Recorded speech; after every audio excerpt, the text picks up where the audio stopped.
Hey, if you like to shop on Amazon like most everybody, you can help Southgate Media Group out by going to southgatemediagroup.com and look at the top. There's an Amazon link. You can click that, log into your account, and a portion of everything you buy will help support the podcast of Southgate Media. So it's cheap, it's easy, and you're just doing the same thing that you would do anyways. This is Jason J. Lewis, the voice of Superman on Justice League Action. This is Mark Wade, writer of Superman Birthright. And you're listening to The Krypton Report. And you're listening to Krypton Report. Up in the sky, look! It's a bird! It's a plane! It's the Krypton Report! The All Things Kryptonian podcast, including Superman and Supergirl. We discuss games, movies, cartoons, TV shows, and comics. Find us on Facebook, Instagram, YouTube, and Twitter.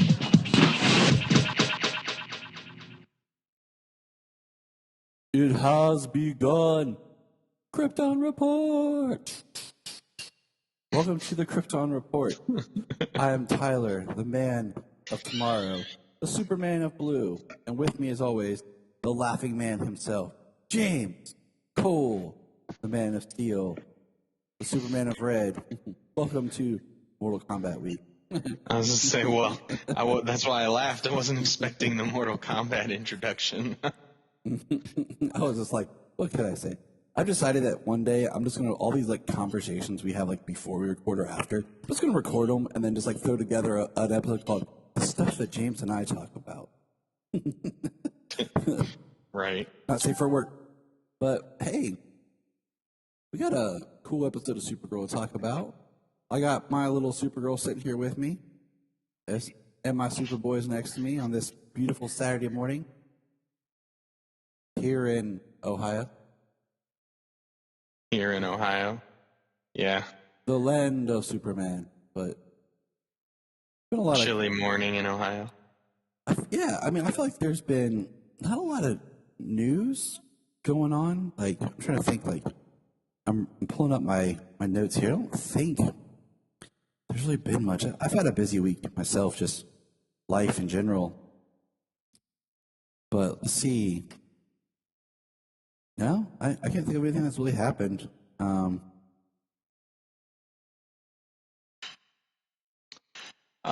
No, I mean, this week's been just working and kids in school and then working around the house.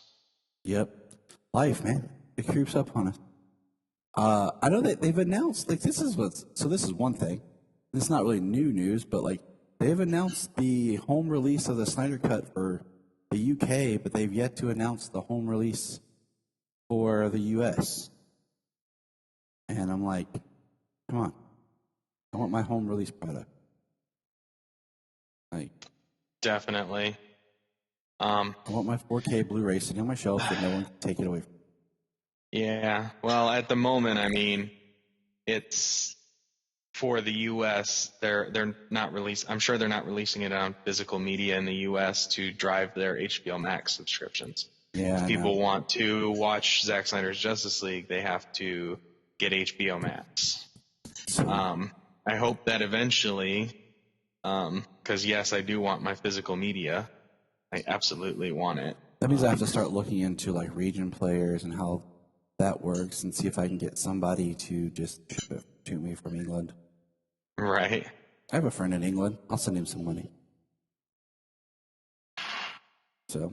It probably cost you like what they say, 20 quid.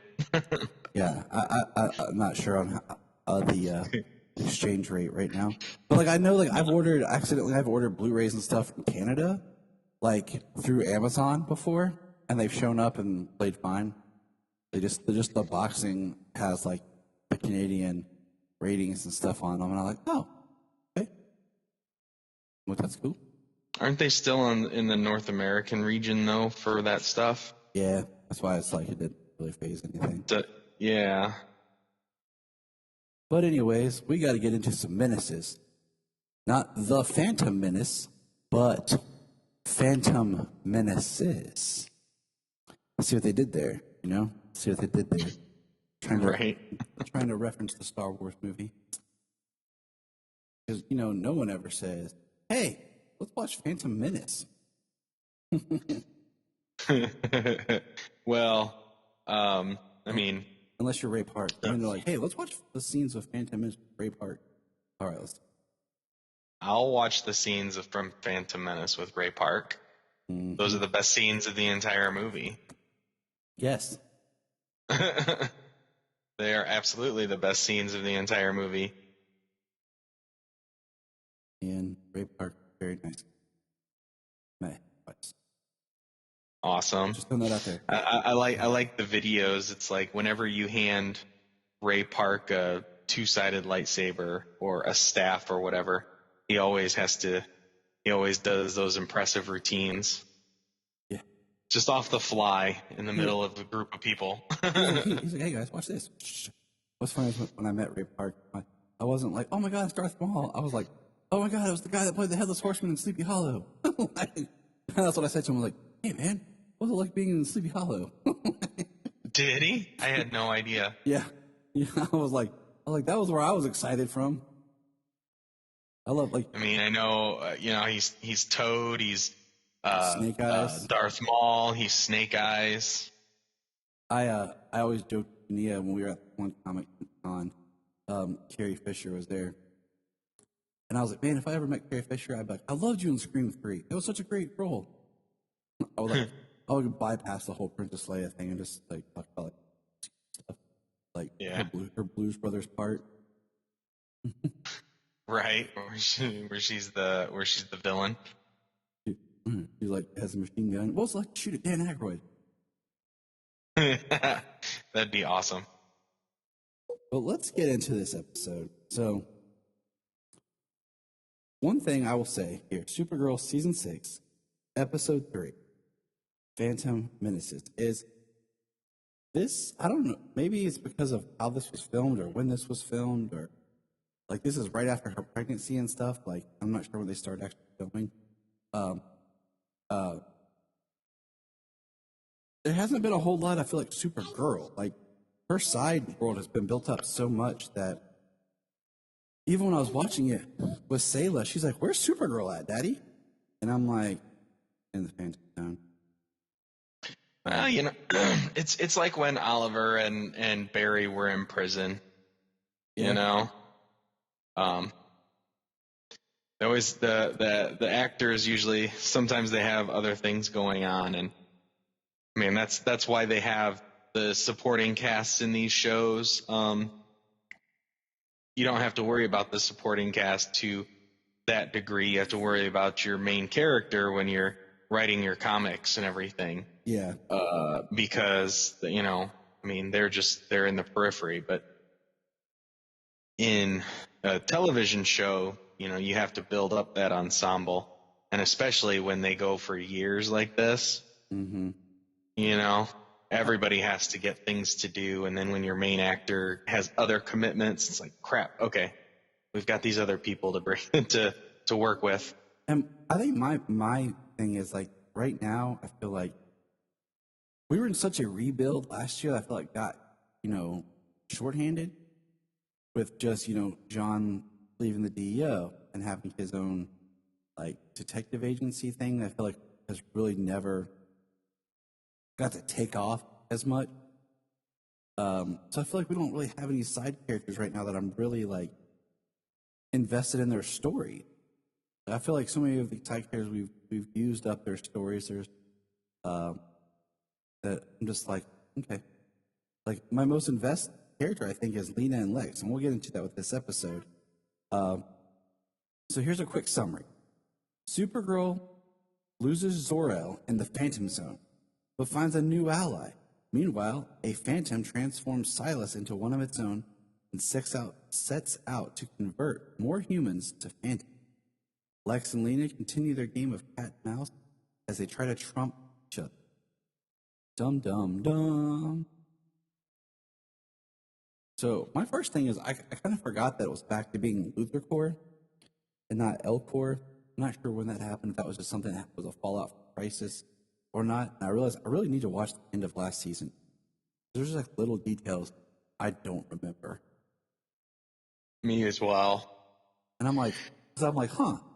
That's but I'm like, when? Like, just kind of Like, I feel like when they talked about the anti-life equation, I'm like, did they mention that? Was I excited last time? I feel like after he said it, I kind of had a vague memory about it, but I'm like, how excited was it when Steppenwolf and Darkseid were talking about anti-life? But here I am on Supergirl, they're talking about it, and I'm just like, like. Yeah. Well, it's I mean, I think I recall them saying something about it, and we were like, well, it's something different that they're discussing in Supergirl than what we've come to know and understand what the anti-life is when we talk about the fourth world. Yeah. But I don't recall much beyond that, Which, speaking of the fourth world, I just got from the library the Jack Kirby Fourth World Omnibus. So that would be amazing to hold in your hand and read physically like that. I know all those stories are on DC Universe Infinite, because I've read a few issues of Jack Kirby's New Gods from the very beginning. And yeah, it's just that would be amazing. That's like, what is that, like $150 book or something? Yeah.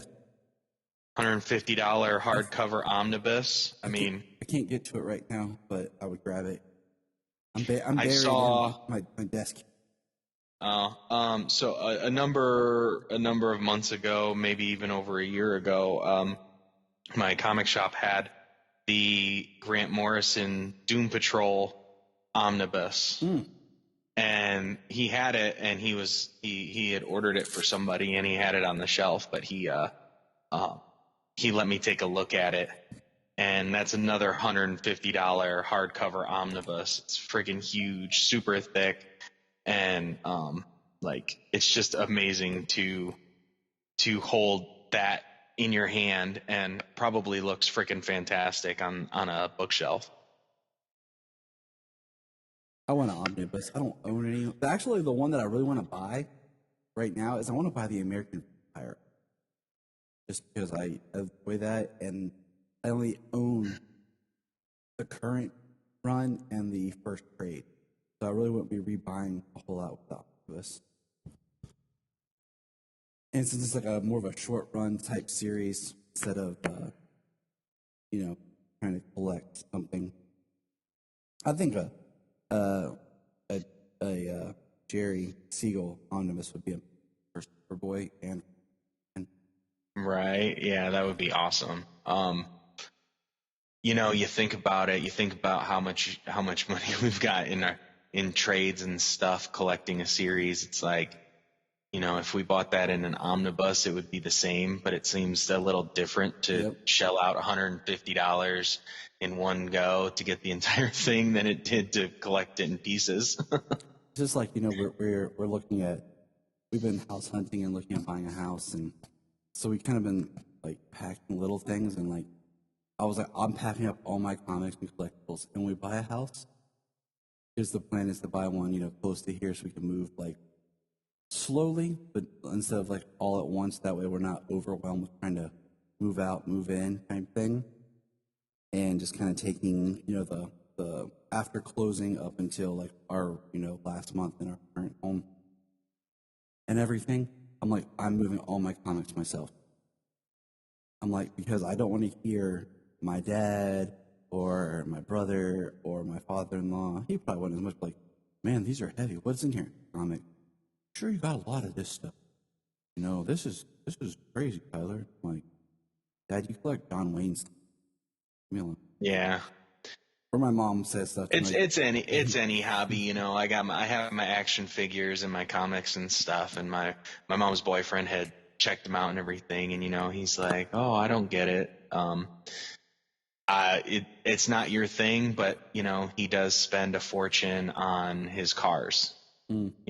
Like it's kind of the same thing. Your cars, yes, it's a bigger investment and it's a bigger turnover, but it's a similar hobby. You know what I mean? It's the hobby that we enjoy. That my mom collects all these like glass statues and figurines and like porcelain and whatever. She has this whole like curio cabinet to like plate and china and stuff. And she'll say, "Why do you spend all this money on toys?" I'm like, "Mom, that's a $20 action figure that's plastic that if it falls down, it'll be okay. You have a $80 piece of glass that's painted, that's ugly, that if it falls and breaks, it's shattered. I'm like, I think I'm winning here. Right. Yeah. Those, and it's the same thing, you know, they're toys on the shelf. They're glass statues on a shelf collecting dust. Exactly. But let's get back to Supergirl. So we're in the Phantom Zone. And like I sent you guys pictures in the chat the other day. Like, I just really like the way they did the Phantom Zone on Krypton. And I keep telling myself I'm going to go back and revisit. And maybe we will, because Solomon even mentioned like he'd like to watch Krypton. So maybe him and I are like blessed into watching some Krypton soon. Cool. Because I really like the way the PZ looks in there. Right. Well, you know that I just bought the complete series on Blu-ray, and I had to exchange it because the one I received was missing one of the 4 discs. So and did it had Amazon been take sitting care of there. you? Oh yeah, Good. Yeah. You know why? Because if you shop on Amazon, you can go to southgatemediagroup.com and click on the link at the top for Amazon, log into your Amazon account, and shop just like normal. And part of that money will go to help Southgate Media Group. On a plug for all of our shows there to help support us in the most easiest way possible. Yep, I shipped it. I aired my grievance, what happened, what I got, and what I received, and they sent me a return ID, and they shipped me out a new one immediately, and all I had to do is drop that off at the store, and they took care of it, the shipping and everything, boxing and shipping, and boom, it was done. I'm just saying, like, it's probably for Amazon, but like, I've had to return stuff, and I've always had a really good experience with that. Like, there was one thing we got Solomon for Christmas. We got him a guitar with came with like a little amp, a small amp to play, and he got it for Christmas. And like by the time, you know, he opened it, like it was a little bit outside the window, and I messaged him, was talking to him. I'm like, hey, the guitar works great. The amp is just, you know, it doesn't work. Like something in it's fried, and they just gave me an Amazon credit, so I didn't have to send anything back. They're like, you can send back the whole thing, guitar and everything, or we can just give you a credit on your account. And I was like, all right, I'll just take the credit on the account. So Yeah, that cool. works. Yeah, it was cool. But James has the complete Krypton series. I have season 1 on DVD, and you have found for me at Half Price Books for $4. Couldn't pass that up. But I have the complete series because I bought them on iTunes as they were airing, because I didn't have cable and wanted to watch them as they were aired. It was like the most exciting show that was on at the time. It was nice because it was like a spring summer type show. We were all excited talking about it. I can't believe like shows are come and pass. I'm like, I know, right? It took so many years to get off the ground and for us to actually see it, and then in 2 years it's come and gone, and they left us on that cliffhanger. Stupid sci-fi. all right, Phantom Menaces. So this episode, when it started, to me it really felt like it just picked up where the last episode left, as if maybe they filmed a little bit more from the last episode or something, and they planned on putting it in this episode, or they couldn't fit it in last episode or something, because like it just was so seamless. For when they come in and they find Silas, he's cold, and it just really had that kind of connective feel. I like that about this episode. Well, I'm not positive. I didn't check the credits, and you bringing it up, I like that about the episode as well. But I didn't check the credits to see if it was the same writers for the last couple episodes to right now. I'm checking out what we're talking about. You know, get a nice complete story through a few episode arcs, using the same writers. I'm sure that would be beneficial. But yeah, they do show up. They find Silas freezing, and with a scratch on his neck, and they take him to they call it the Watchtower. I think so. I think that's what they call it. Yeah, take him back to the Watchtower, and there we discover that the Phantoms are an alien race. Yes, and in my notes I put it down. He says it's like, hold on, Zulian, I believe is what he says. They were like, That sounds about right, but they just continue to call them Phantoms. yeah, I thought that was kind of neat. Like they were a race that, let's see, they were a race that were from the Bow system, and they would go to planets and basically they'd populate, turning the planet's population into them, and the Kryptonians fought them off and sent them to the Phantom. And I was like, that's pretty cool. You know, just the backstory of just Kryptonians, space, the fact of just building up that world.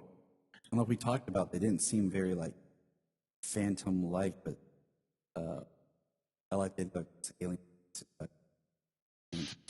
Yeah, they flew. They kind of seem like wraiths, but come to find out, they do fly, but they actually have legs, and they are creatures, like a race. Yeah, they're and I like that. I did forget though that there's a line kind of over the place here, but that Supergirl says that her mother was the one that created the. Yes, she did say that. I was like, wait. I think when they were discussing the escape later on, when it was her, Zor-El, and Nixley, I think. Yeah, like that's what I call her. My notes. I think that's what it was. Nyxly. I think that's how they spelled it. Yeah, this is one of those shows that does some of the games to watch the credits up. Or, I mean the what do you call it? The subtitles. Yep, that's what it is. And because they're using terminology, and sometimes it's just easier to follow the conversation. But I think what we'll do here is we'll discuss. We'll move to the story talking about the like John and them, and then we'll go back and we'll discuss Kara. Okay. Well, we get the Phantom. We get the description of the Phantoms, and before that happens, Brainy is talking with Lex on a screen. Oh, I liked the scene where Brainy like loses it later. They set it up actually in this scene because he's talking to Lex, and Lex is appealing to him, just like they did what they needed to do and got the job done with Leviathan, this and that. And Brainy, he was working with Lex, and he feels so horrible about it, and he knows how evil Lex is. And so Lex, just being his calm, manipulative self, telling Brainy what's what in their conversation, and Brainy, like, he wants to punch the television. He wants to destroy the television. And that's exactly when they come walking in with Silas. And then we get an expansion on that later with Brainy and Lena. The Silas transformation scene was cool. I was like, I'm watching it, and I'm like, I didn't think at first he was turning into a Azulian.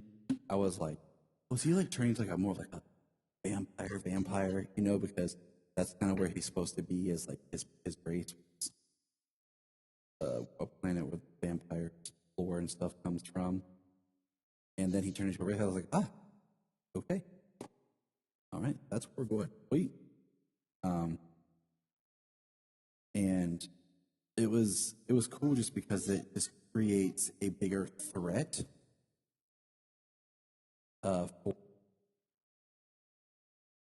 Because now, if they don't save anybody, they Yeah. Each person that the Phantom attacks infects them, and they transform into new Phantoms.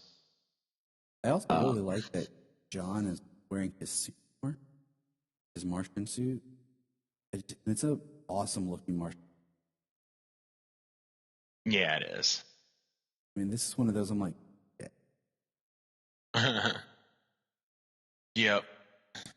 They've definitely gotten better on the CW with costuming. But I think probably Supergirl's costumes are some of the better ones. I mean, back on Arrow, we just had people with leather hoods and goofy helmets. Yeah. And they're thinking, got some cool speedster costumes. Like Godspeed is like the best one that they've come out with. Zooms was pretty sweet. Dude, in season 2. I like when you see him recycle costume. Like the trajectory costume was recycled. And everything. So many. Yeah. But Zoom. And then we get a scene between Kelly and Alex. We do, and that's when Alex is watching. Sorry, falling out of sneeze. Oh no, you're fine. That's when Alex is watching the hologram files of Kara, basically like her goodbyes, her last will and testament type thing, and she is, she's sad, and Kelly comes in, and Alex has basically, we see, like in the next scene, she's like post-traumatic stress. Because when they have the scene where Silas turned, like she freezes and is having trouble functioning. Yeah. She's taking the loss of Kara very, very hard. I mean, Alex has always been pretty emotional. She had her emotional arc of like learning to feel and understand her emotions and everything back when she first realized that she was gay, and then she got to be herself, so she started to do that. And then when she got engaged and broke it off with Maggie, she's always been she's taken this loss with Kara very, very hard. Like I mentioned that last episode when they discussed that the Phantom Zone is fractured, and it would be incredibly difficult, that it could take years to find them in the Phantom Zone, and to find Kara in the Phantom Zone. And she took it like super hard that she didn't save her sister on the first try, the first go around. And in this episode, I mean, we get that right away. And the first time we see her, she's just defeated, lost all hope. Yeah, defeated. And it's heartbreaking. And it's tough for her. And I feel for her, just because she has spent so much of her life like protecting Kara, and then I think since Kara became Supergirl, it just helped build their sisterly bond better. Yeah, I think in a way it allowed Alex to be more of herself. She didn't. Her being Supergirl, even though she's protective of her, but her being Supergirl and embracing her abilities and her identity and stuff like that, gave Alex some freedom of having to cover for her less, having to protect her a little bit less. And that's what's kind of allowed Alex to become the character she has. And then since we're on like Alex, we'll just kind of roll with her. Later in the episode, we have a scene where, Alex basically doesn't use herself as bait, but she, she fights she regains her confidence and battles with the Phantoms to, help buy time for the other event that we'll get to. And it's kind of a return to form for her. And then we get a really strong scene with her and Kelly at the end. Which I think that scene we're discussing might be the first time we've seen like the full costume transformation from the hand of the soldier that she got from Jean last season. Yes. That was my thought, because she kind of comes in and it's like, and I was like, she says, "Let's gear up," and she has her hand of the soldier on her wrist, and right from there it spawns her entire costume, her crime fighting uniform, and then she spawns her gun too. I was like, that's pretty epic. So that's pretty much that pretty much sums up Alex's big moments in this. We'll jump back here. We'll roll with McGann in the Jean kind of storyline. We have McGann, basically tells Jean to think more like a soldier and not like a father, and that kind of carries over from last week. But McGann goes off to fight a Phantom on her own. They had it, and what happens is we see the Phantom attacks her, and it escapes through a portal. And I think that was what we later refer to as Phantom Prime. They say Prime Phantom, but I like Phantom Prime. It just sounds cooler. And basically, we learn that the Phantoms feed off the soul energy, or what would be known as the soul. Brainy talked about some formulas and they found in the 31st century what we consider a soul. So it's basically going to destroy McGann's soul and turn her body into Phantom. And they remember that part of McGann's soul resides inside John because of the Martian bonding. So they set up a way to transfer that part of her soul from Sean back to her to save her. And that's what Alex and Brainy are defending from the Phantoms. And it's a pretty sweet scene because you have multiple Phantoms that come busting in, and Lena's there assisting. And that's where we get the line about they kidnap some of them, but Phantom Prime is able to portal away from like the cage they have. Yeah, she is trying to set the teleporter watch to send them into the containment cells, while Brainy and Alex are fending off the Phantoms to allow Jean to, save McGann. With Kelly, I might add. Yeah. Kelly is in the room with them, with Jean and McGann. Because they gave a line about Kelly using her tech to monitor, but it was just kind of one of those like, yeah, use the obsidian, whatever. Like, I'm like, that's just kind of filler. Like, you do something. So, right. So we're not like, why is Kelly in the scene? But it was one of those type where you're like, oh yeah, just give her a filler assignment. So now let's jump back. Lex and Lena. Probably the more interesting dynamic at the moment for me, because this is kind of like Lena's redemption right now. We have Lena and Lex battling over L-Core, Luthor Core now. Control. Lena was able to, with Brainy's assistance, change the encryption on everything, change Lex's bio scans, so that, you know, they keep him out of the company stuff. But of course, Lex finds his way around everything. And then we found out that Lex has a new friend who is now the district attorney, who was the assistant district attorney, who is now the district attorney, who is looking into her non-notary in an opening investigation.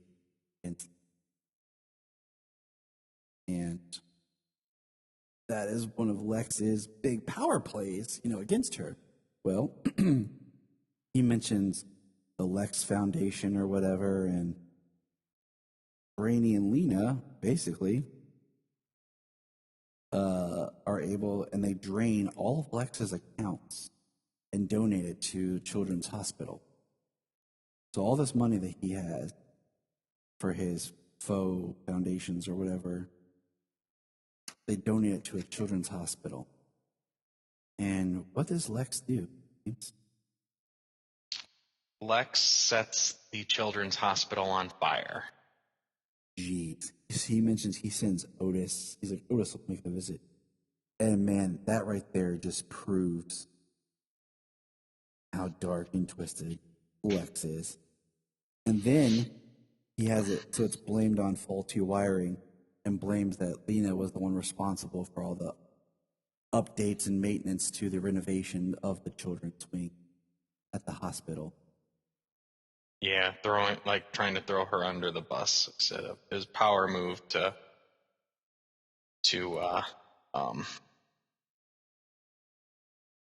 one up Lena, to always fight. They're always fighting. And it was just like, it's one of those, like, you can't, when you're dealing with someone that diabolical, trying to fight them is hard, because they will operate without any conscience or rules. They will sink to any level, and how do you combat that? You know, Lex doesn't care who he hurts or what he hurts. Absolutely. And that leaves Lena to make a well, before she makes her big decision, we have an awesome scene between Brainy and Lena, where Lena says something about wanting to kill Lex. She says, I wish we could just kill him. And she, you know, Brainy says, you have. And she said, yes, and it sent me to the darkest places. And Brainy goes off about how bad he wants to kill Lex, and how he knows of the planets that the carbon breaks down, where he could send him. How, like, he goes dark. And then he just breaks down about, since having his inhibitors, like, not being able to process his emotions. Yeah, all the he's getting hit with all of his emotions. He doesn't know how to.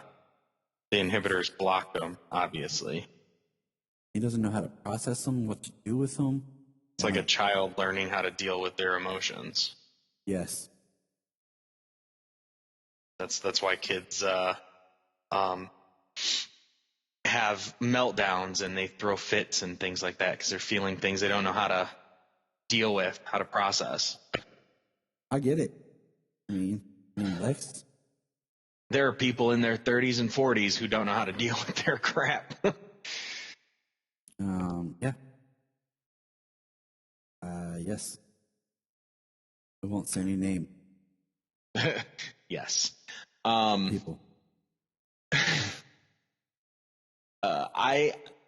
So besides Lex and Lena's interactions this episode, which is, yes, very compelling, and I'm interested to see where it goes, because Lex's final line in this episode is his butler asking him, so what are you going to do being the man who has everything? And he says, go get more. And then he goes through a portal. And he walks through a portal. But right before that, hold on. I like your transitions, but I just wanted to say, Lena is resigning from Luthor Corps. She basically is giving up as her means of not, playing Lex's games anymore. he says, "You won't get any cent from the company." And she's just walking away from everything. Yeah, so that's going to be interesting how where she goes, not being Lena Luthor in charge of Luthor Corp or L Corp. But I like her and Brainy's scenes.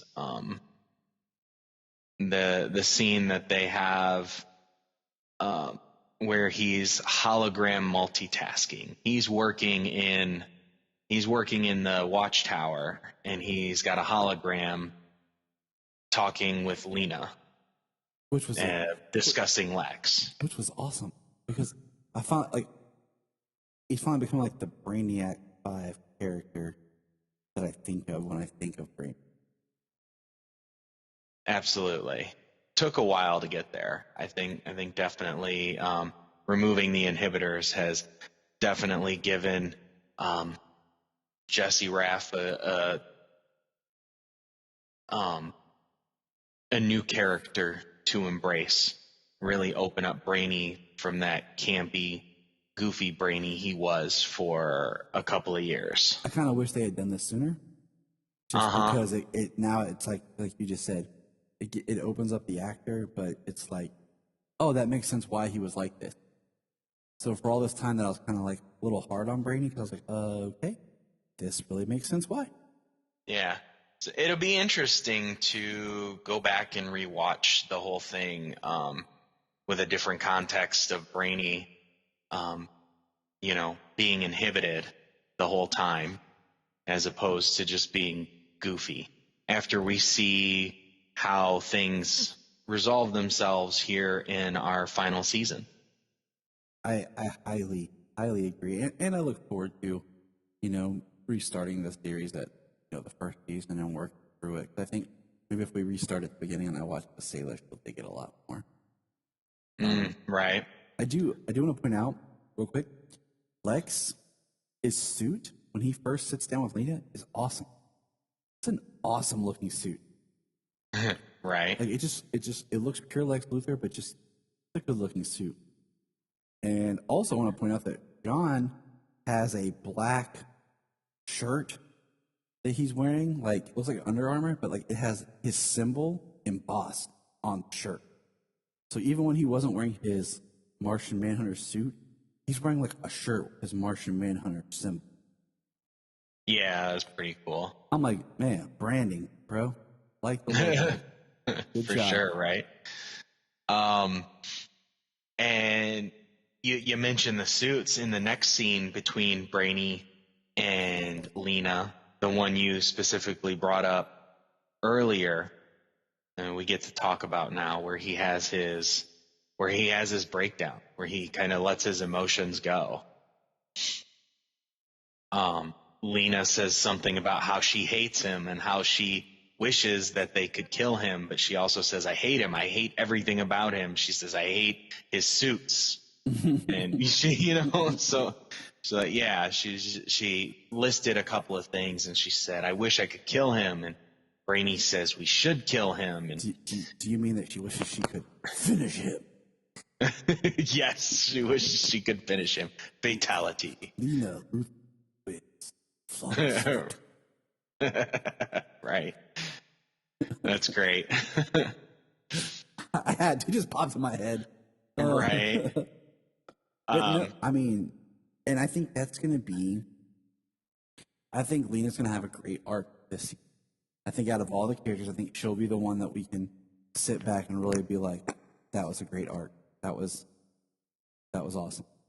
Like her redemption, her return to being the good Lena that she started out with trying to be, and then and we got a few episodes here where she's part of Team Supergirl, and Supergirl's been stuck in the Phantom Zone. I mean, it's going to be awesome to finally see Katie McGrath and Melissa Benoist, because they've got such good chemistry together. Yes. And they've just as Kara and Lena, now it's going to be, she's part of Team Supergirl. How's that going to play? What are they going to bring to the table this season because they've been so good together this whole time. And I'm very looking forward to that. My last thought before we transition here is, I understand Lena's point of view about leaving like Luthor Corp. I gotta keep reminding myself it's Luthor Corp. Like, but is it responsible? Like, is she like knowing who Lex truly is and what he's capable of? It's a huge gamble because she's trying to play into his ego where he won't let her because he wants to be able to have the cat and mouse and all the back and forth. And she's trying to play it like into where that'll actually cause him problems. But is it a responsible move knowing what he can do with the resources that he had? And right. And meanwhile, we have like super villainous Lex, and Superman is nowhere. Still bugging that there's not been a through line of why Clark is not aware of this. Like I said, unless Superman Lois takes place before this, or this takes place, and then Superman Lois takes place after this. But there's some shift in the time. So I assume that's probably the case, that there is a shift in the timeline. But still, either way, Lex Luthor, Superman knows exactly how bad Lex Luthor is, and you know how malevolent and manipulative and dangerous he is. So the fact that Lex is the biggest bad that Supergirl is dealing with pretty much at the moment, that makes little sense as to why Clark is not around. Currently, in my headcanon, okay, is that Superman Lois takes place after this season, Supergirl. That's my working headcanon. Because I just feel like there's too many pieces moving that would not draw Clark's attention. So that's my current, like I said, headcanon until something happens that can kind of prove otherwise. I also hate the fact that we're all on one Earth and we have not got enough cross conversation or mentions or even simple scenes of like Kara on a video monitor talking to Barry or something, like just communicating, like they built up the end of Crisis so much, it's like they have all these pieces at different places of where the team should be, and it's just all like,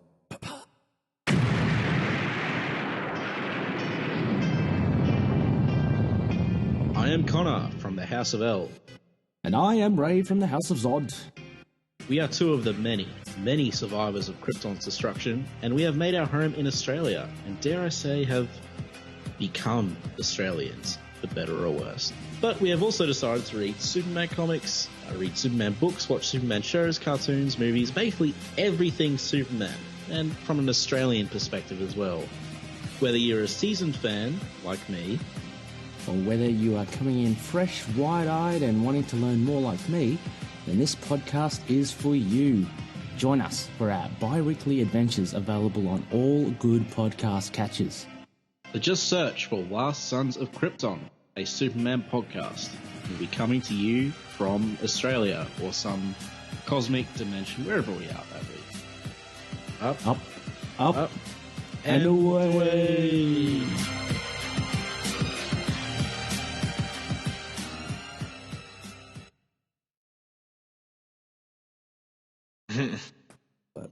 So, speaking of Kara, we're going to jump and get sucked into the Phantom Zone. You ready, James? Here comes the giant triangle thingy, portal, or hoops, or phallic-shaped space rocket into space, whichever you choose to be in. Ready? Here we I go. suppose I would probably rather take the get folded into little mirrors the way they did it here on Supergirl in the first episode when she got sent to the Phantom Zone. I don't even remember what it looked like when Seg went, so... No, I don't recall either. thankfully, me and Jamie are watching. We started the first episode. We watched the first episode when I had my first Set of discs. set of discs, and then I sent it back. So we haven't gotten back to it, but I will get there and find out what it looked like again. So let's see. This picks up right now where we left off. Kara and Zor-El, not Kara Zor-El, ride a phantom through his portal, and when it lands, Kara falls and breaks her leg, while Zor-El gets kidnapped. And all this kind of happens real quick. I kind of missed something because of the kids, but a group of people are kidnapping Zor-El. We see this person runs in and says something about white Martians over the ridge, and they kind of take off.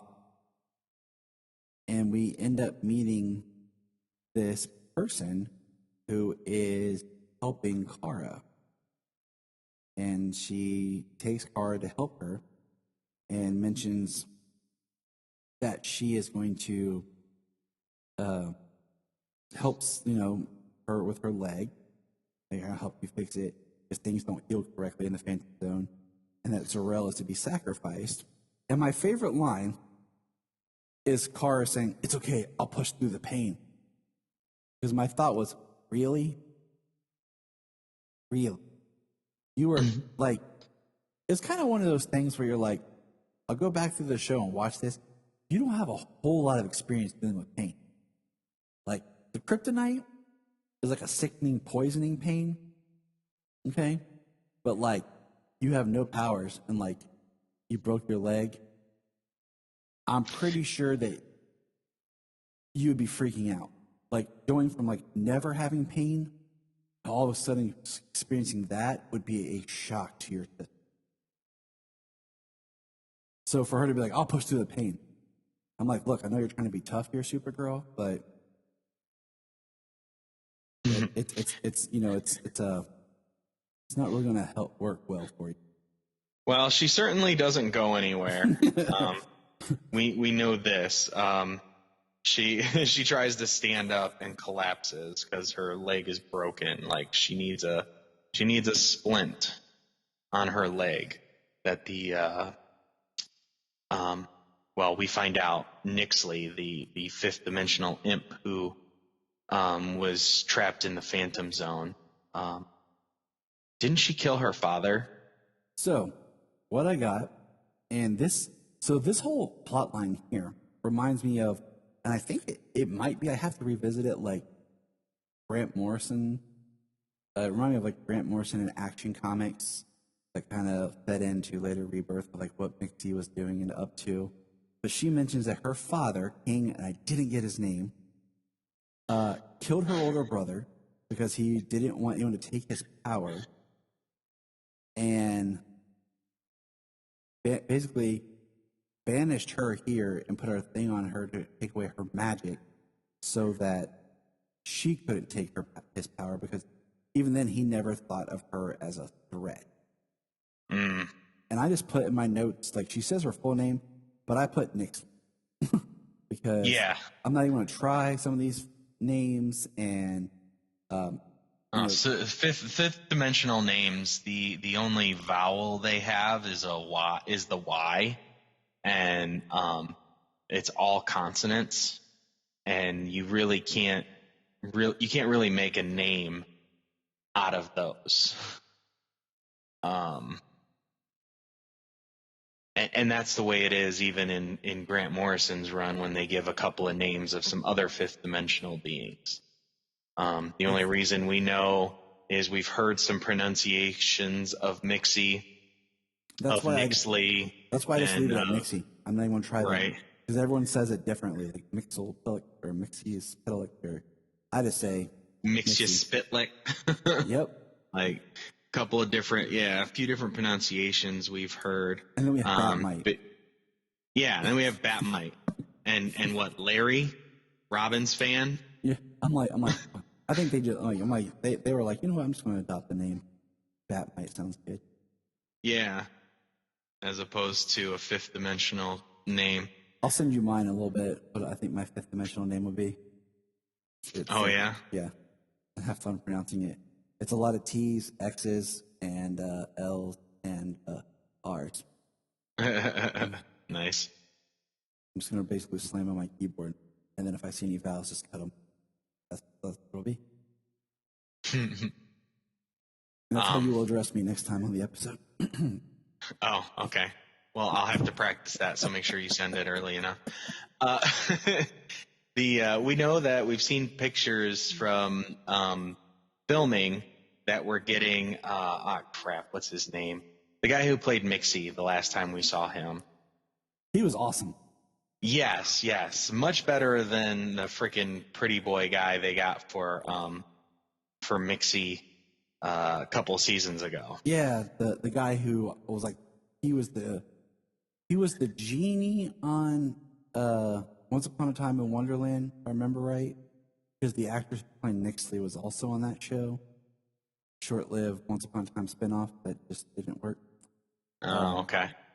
And yeah, it just didn't feel right. Like, I want to see if we got Nixley now. Like, I want them to basically say the Music Meister was a fifth dimensional imp.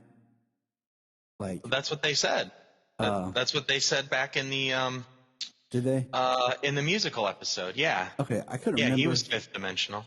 Because it kind of bummed me out. 'Cause I wanted like a Music Meister, like, 'cause that episode could have just easily been a Mixospitalic episode. I wanted like a legit Music Meister, like, Neil Patrick Harris singing like on Batman Baby Gold. But, right. But they nailed that musical episode. Though, that musical episode is great. I'm happy with what they did. My ringtone for Jania when I call her is Run Home. Yes, it is Run Home. As a great song. Good job, Grant. Word, brother. I really want Nixie and Mixie to like have a scene together because I can never remember the actor's name who played Mixie, but I love him in everything.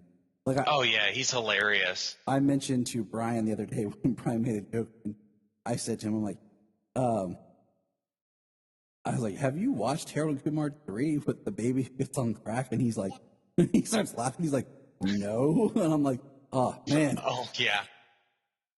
I'm like, the baby's in the car while they're smoking when Kumar smokes a joint or whatever. So the baby gets high, and then at the party, the baby takes ecstasy and cocaine.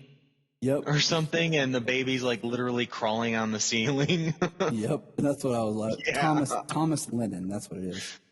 Yeah. Yes, that's him. I enjoy him in everything I see him in. I always forget that he was on Reno 911, but yeah, everything I've seen him in, I enjoy him, and I really want him to come back as Mixie. Oh, we're getting him later this season. It's interesting though when she says the only fifth dimensional being she knows is Mixie. Which is wrong because she knew of the Music Meister. But also, that the Nixley says that he's a mischievous one how did she describe him? Something along the lines of that, but it was something else, something more specific, I think. But she knows of Mixie. She knows of Mixospitalic. So, it would be cool to see them because I feel that we'll see what happens on their way to try and get out of the Phantom Zone. But I have a feeling that if Zor-El doesn't make it, it's going to be Kara and Nixley who make it out of there. Oh. And maybe we'll get Mixie and Nixley. I would like that. I would like that a lot. Yeah, I do too. Zor-El. Hopefully, from what I've seen, Supergirl will be out before episode 6. Be nice to get her out of the Phantom Zone here within the next episode or two. Yeah, because I feel like, in a way, like the storyline of her in the Phantom Zone is, I don't know. I feel like it's so secondary and it's so background because one, I feel like they're. I don't know. I just feel like they could do more with the whole Zor-El reveal, because now like Kara goes from like both my parents died to now. I got to see my mom again, and I got to see my dad, and we don't know if her mom survived Crisis, do we? We've never had anything that said that she came back post Crisis, or Argo, for Yeah. that matter, that I'm aware of. There's never been a mention of it since Crisis. But, you know, Kara got to see both her parents as an adult, like, having grown up thinking that they both died. And I'll tell you what, I'm not digging this Zor-El. He seems like flat. And I mean, I know like even like what he's supposed to be as like experiences in his like being in the Phantom Zone, but I still just feel like, man, like you're not really bringing anything to the character right now. at Right. all. Like even Well, the way I feel, all of the talk about what the Phantom Zone does to people makes me feel that every time we go to the Phantom Zone and Kara's interacting with Zor-El, or now Nixley, that they've all got their own agendas. They're hiding something, I feel. yes, I agree. Zor-El as well. I agree. They are hiding something. And I think it's going to be not only does Kara, you know, escape the Phantom Zone and loses Zor-El in the process, but maybe some sort of betrayal, possibly even betrayal from her father, something that's going to have repercussions He becomes on the new her Cyborg for the rest Superman. of the first half of the season. Yeah, I mean, they could go New 52 route and give us Cyborg Superman. We thought they were going to do that with Dean Cain years ago, because they had that weird Hank Henshaw Cyborg Superman, and we thought maybe they'd go the other route, the New 52 route, but use Jeremiah instead of Zor-El. Mm-hmm. And we didn't get that either. So she has like a globe thing, and I was listening to see if she called like the Omega Hedron or something. Just another callback. I'm pretty sure we've already had that, but I remember if that was post-Crisis or pre-Crisis, but she uses this magic thing that she had, Nixley does, and she says it reminded her of her dad. It breaks her cup. You know, she says Kara's words of encouragement got her to basically overcome her feelings, and she breaks the cup. You know, at that time she had made a crutch for Kara, and Kara was on the crutch. But when she breaks she fixes Kara's leg, just whoop, flick of the wrist. She talks about how she was in the Phantom Zone during Crisis, and she has memories of before Crisis. And she talks about things that come to her mind, that's in her head, and and then basically, you know, she says, you know, now with her abilities that we could save Zor-El, and they go and they save Zor-El, and then they talk about finding the core of the Phantom Zone because her mother built it, and that's their way out. But my biggest question to you, James, is, and I'm no physicist, but the fifth dimension is a dimension, okay? And it has rules of how they get, you know, out of it and banished back to it. But the Phantom Zone is another dimension as well. Don't you theorize or suppose that now that she has her power, her magic again, she could just leave the Phantom Zone? Quite possibly. We know that the fifth dimension is like a higher dimension, kind of like normal mortal beings can't reach the fifth dimension. Correct. It's the place where the unconscious and imagination reside. That's why the fifth dimensional imps look the way they do, as well as have the what they call magic, but it's reality warping abilities. I'm going to explain the fifth dimension like I heard Grant Morrison explain it. And it really helped with making sense of how his stories work, where things happen. Okay, so everybody, your listeners, James, take out a piece of paper and a pen. Okay? Simple instruction. Okay? Now, you will draw a straight line. Now, on your straight line, I want you to draw 4 dots on your line. Okay? Just 4 dots. This line represents your timeline. Okay? Now, that you have your 4 dots, think of it like this. Take your hand and you place your 4 fingers on those dots. Your hand represents the fifth dimension. You are right now, my hand is pressing down at one time on my paper, but each dot represents a different point in time that I'm interacting with all 4 of those dots at the exact same time. Even though to me it's just one point, to someone that is 4 distinctive points in the time. So that's how the fifth dimension works with interacting with our dimension. So there's your little lesson for today. So from the mind of Grant Morrison.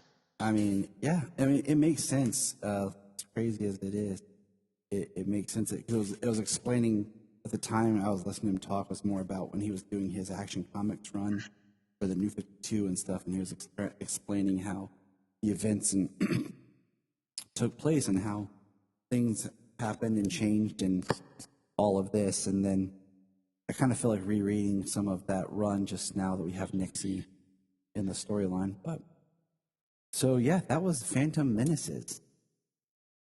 What do you think, James? I enjoyed myself. It's this Supergirl is definitely the show where I mean we see it in the Flash and stuff, but Supergirl is still even further beyond when it comes to the science fiction and I don't know if I want to say alternate realities, maybe alternate dimensions as opposed to realities, because Flash is more like parallel Earths, which are your alternate realities. And the dimensions, like the Phantom Zone and the fifth dimension, are something even more complex in science fiction than the parallel Earths. So we get some of that sci-fi cheese and camp, which is really prevalent in this episode, I think, with the Phantoms and the fifth dimension and the Phantom Zone. And I loved it. Oh, I agree. And there's things I have thought just watching shows this season. And I mean, I do not know all the COVID restrictions that are on film sets and filming and all that. So I wonder, like, some of the reasons why the stories maybe don't feel as good, or like the action or the pacing or whatever, is because of restrictions, that they can't do certain things. They have to film a certain way, and they're trying to do the best they can with the situation and the circumstances. So, I think this is just a time that some people just need to lighten up about, certain things. Plus, I mean, come on. We're in season 6. We've always known what these shows were. Yeah, I mean, you roller coaster sometimes. Like, you have great seasons, you have good seasons, you have bad seasons, or you have good, bad, and great episodes. And it's just kind of the nature of television. I don't think there's any show where every episode is a home run. Right. I mean, except for Firefly, but you only get so many episodes. You only got so many episodes. Yeah, except for Firefly, the show that only had like 12, 14 episodes. Yeah, Like, Yeah. yeah, James, good job there. Right. It's the only one I can think of. But like what Nathan Fillion said, it never had a chance to be bad. It was because it was short lived. It's true. But yeah. I mean, we know what these shows are, and these shows try to do different things, different seasons. I mean, that's why Arrow season 3, season 3 was that when they started to introduce. Okay, no, that was Ra's al Ghul. It was season 4 that was worse than season 3 when they introduced Magic and Damien Dark into Arrow specifically. Which should have never happened. But yeah, it doesn't really work on what they had built around Arrow. But it's not saying that it's like that it killed the show. You know what I mean? They just went back to stuff that worked more. It's just the least liked season of the show. I mean, what are you going to do? They try different things. We all know what these shows are. So it's just misery loves company these days, and everybody loves to be miserable. I looked up because I've had Supergirl on. We've got Nixley is Nixley GSPTLNZ is her fifth dimensional name. She is actually the fifth dimensional princess or whatever that was in Grant Morrison's action run. I thought so. As well as she is the girlfriend to Mixia Spitlick from Superman the Animated Series. It's the same love interest, female, fifth dimensional character that we have seen in Superman mythos before. See, that's what I thought that was her, and I just hadn't had a chance to research it and check it out, and that's why I think it'd be a great... I thought the last half of her name looked familiar, but I didn't look it up before now. Plus, I couldn't remember how to spell it, so, you know. There's that, too. Subtitles. I got it on right in front of me. I'm telling you, it's the way to go. But from the Krypton Report, we're going to peace out and head out of the Phantom Zone now. You know, hopefully it's a much better experience, you know, not like you're ejected because your planet blows up or you have to cut your hand on a machine or, you know, maybe it's just something simple as someone opens a portal and you step out. So from everybody here, we're going to wish you guys a good week. I hope it's a great time. Enjoy the rich, vast shows that DC has given us. The last thing I was going to say, dang it, Tyler, forgot this, was I watched Black Lightning this week, and it was the backdoor pilot for the proposed Painkiller series. And it was a cool episode, but it's another one of those, like, you waste an episode of a final season for a backdoor pilot that is not going to get picked up. Just like the whole Green Arrow, the Canaries thing. So it breaks my heart. Well, like I said, since that one's a time travel thing, they need to address it and resolve it with Legends. Yeah.